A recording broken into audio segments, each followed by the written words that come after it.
Hello friends, ముందుగా అందరికీ వరలక్ష్మి వ్రత శుభాకాంక్షలు తెలియజేస్తూ మన ఉషా వంటిలకు స్వాగతం. ఈ పండుగ రోజు అందరికీ ఉండే ఒకే ఒక్క ఆలోచన, తక్కువ టైంలో ఎక్కువ రకాల ప్రసాదాలు చేసే ఒక మంచి ప్లానింగ్ ఉంటే బాగుండు అని.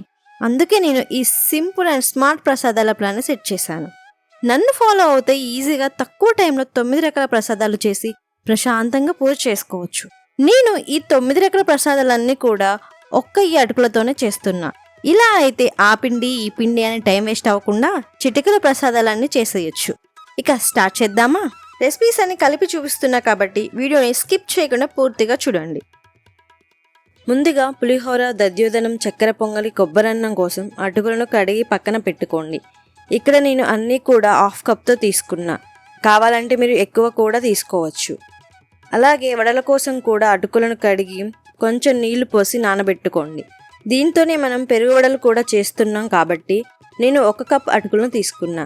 1 కప్ అటుకులతో 10-12 వడలు అవుతాయి. నేను చేసే ఈ ప్రసాదాలన్నీ 3 లేదా 4కి సరిపోతాయి. ఇప్పుడు పాయసం, కేసరి కోసం 1 కప్ అటుకులను తీసుకొని స్టవ్ని లో ఫ్లేమ్లో ఉంచి రోస్ట్ చేసుకోండి. ఇలా పట్టుకొని నలిపితే పొడి పొడిలా అవ్వాలి. ఇలా అవుతే బాగా వేగినట్టు. ఇలా రోస్ట్ చేసిన అటుకులను చల్లారనిచ్చి మిక్సీలో ఒక్కసారి పల్స్ పెట్టి వదిలేస్తే ఇలా కొంచెం బరకగా అవుతుంది. దీన్ని పాయసం కోసం 3 టేబుల్ స్పూన్స్ తీసుకొని పక్కన ఉంచుకుందాం. మిగిలిన దాన్ని ఇలా బాగా మెత్తగా గ్రైండ్ చేసి తీసుకోండి. ఇది 1/2 కప్ వరకు ఉంటుంది. మనం కేసరి చేయడానికి దీన్ని తీసుకుందాం. ఇప్పుడు లడ్డు కోసం రోస్ట్ చేసిన 1/2 కప్ అటుకులను మెత్తగా గ్రైండ్ చేసి ఒక బౌల్లోకి తీసుకోండి. ప్యాన్లో 1/2 కప్ పచ్చి కొబ్బరి ముక్కలు వేసి బాగా రోస్ట్ చేయండి. మళ్ళీ మిక్సీ గిన్నెలో చల్లార్చిన కొబ్బరి, బెల్లం, 1 ఇలాచీ వేసి ఇలా గ్రైండ్ చేసుకోండి.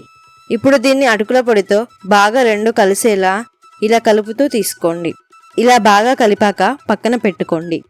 ఇప్పుడు పాయసం కోసం స్టవ్ మీద గిన్నె పెట్టి 1/2 కప్ బెల్లాన్ని 2 స్పూన్స్ వాటర్ని వేసి బెల్లాన్ని కరిగించి పక్కన పెట్టుకోండి. జస్ట్ ఇలా కరిగితే చాలు. ఇప్పుడు దీన్ని పక్కన పెట్టుకుందాం.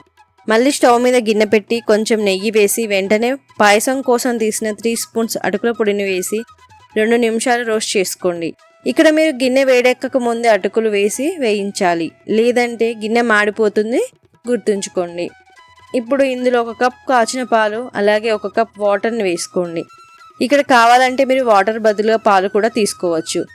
ఇప్పుడు అటుకులు మెత్తగా అయ్యే వరకు మీడియం ఫ్లేమ్లో మధ్య మధ్యలో కలుపుతూ ఉడికించుకోండి. ఇది ఉడికేలోపు మనం కేసరిని చేసుకుందాం. కేసరి కోసం ముందుగా స్టవ్ మీద గిన్నె పెట్టి కొంచెం నెయ్యి వేసి ఇందులో కేసరి కోసం గ్రైండ్ చేసిన అటుకుల పొడిని వేసి 1 మినిట్ రోస్ట్ చేయండి. ఇప్పుడు ఇందులో 2 కప్స్ కాచిన పాలు వేసి ఇది కొంచెం దగ్గర పడేదాకా కలపండి. ఇలా దగ్గర పడ్డాక ఇందులో 1/2 కప్పు కంటే కొంచెం ఎక్కువగా షుగర్ వేసి కలపండి. మీరు తినే షుగర్ని బట్టి ఎక్కువ లేదా తక్కువ వేసుకోవచ్చు. ఇప్పుడు ఇందులో నానబెట్టిన కుంకుమ పువ్వు వాటర్తో సహా వేసి బాగా కలుపుకోండి. ఇక్కడ నేను కుంకుమ పువ్వును వేసాను, కావాలంటే మీరు ఫుడ్ కలర్ కూడా వేసుకోవచ్చు.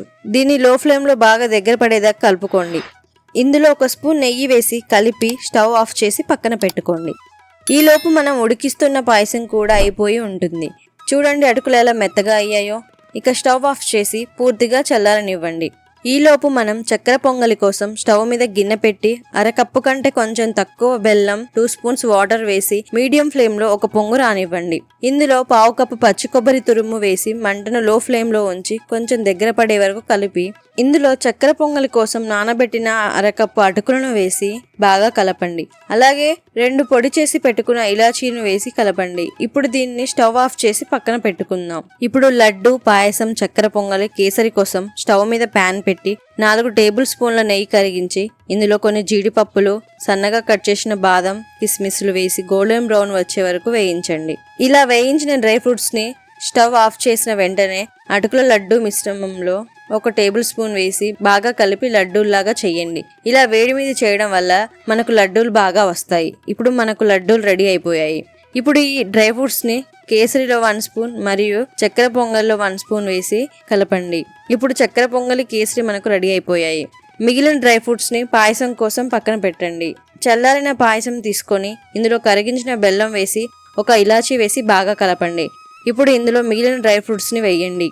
చూసారా, మనకు లడ్డు, పాయసం, చక్కెర పొంగలి, కేసరి రెడీ అయిపోయాయి. ఇప్పుడు దధ్యోదనం కోసం కడిగి పెట్టుకున్న 1/2 కప్ అటుకులను తీసుకొని ఇందులో 1/2 కప్ పెరుగు, అలాగే కాచి చల్లార్చిన 1/2 కప్పు పాలు, రుచికి సరిపడా ఉప్పు వేసి బాగా కలిపి పక్కన పెట్టుకోండి. ఇప్పుడు వడల కోసం నానబెట్టిన 1 కప్ అటుకులను తీసుకొని ఇందులో 2 స్పూన్ శనగపిండి లేదా బియ్యపిండి వేసి 1/2 స్పూన్ తరిగిన అల్లం, 1 పచ్చిమిర్చి తరుగు, 1/2 స్పూన్ జీలకర్ర, టేస్ట్కి సరిపడా ఉప్పు, సన్నగా కట్ చేసిన 4 కరివేపాకు ఆకులు వేసి బాగా మెత్తగా కలుపుకోండి. ఇలా మెత్తగా అవ్వలేదనుకుంటే మిక్సీలో కూడా వేసుకోవచ్చు. ఈ మిశ్రమాన్ని కొంచెం కొంచెంగా తీసుకొని ఆయిల్ పెట్టిన కవర్పై ఈ విధంగా వడల్లాగా చేసుకొని వేడివేడి నూనెలో వేయండి. ఇక్కడ మన చేతికి కూడా ఆయిల్ పెట్టుకోవాలి, లేదంటే పిండి అతుక్కుంటుంది. అలాగే మంటను కూడా హై ఫ్లేమ్లో ఉంచి వేయించాలి, లేదంటే లో ఫ్లేమ్లో ఈ వడలు ఆయిల్ని బాగా పీల్చుకుంటాయి అని గుర్తుంచుకోండి. వడలు నూనెలో వేగుతున్నప్పుడు మధ్య మధ్యలో వడలు ఇలా తిప్పుతూ ఉండండి. పెరుగు వడల కోసం ఒక బౌల్లో 1/2 కప్ పెరుగు, 1/2 కప్ వాటర్, రుచికి సరిపడా ఉప్పు వేసి కలిపి పక్కన పెట్టుకోండి. ఇక్కడ చూస్తే మనకు వడలు కూడా వేగిపోయాయి. ఇలా అన్ని వడలు కూడా చేసి పక్కన పెట్టుకోండి.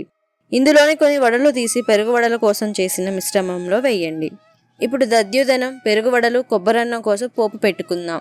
ప్యాన్లో 6 టేబుల్ స్పూన్స్ ఆయిల్ హీట్ చేసుకొని 2 స్పూన్స్ పోపు దినుసులు, 2 ఎండుమిర్చి, 2 పచ్చిమిర్చి తరుగు, 2 రెబ్బల కరివేపాకు వేసి కలపండి.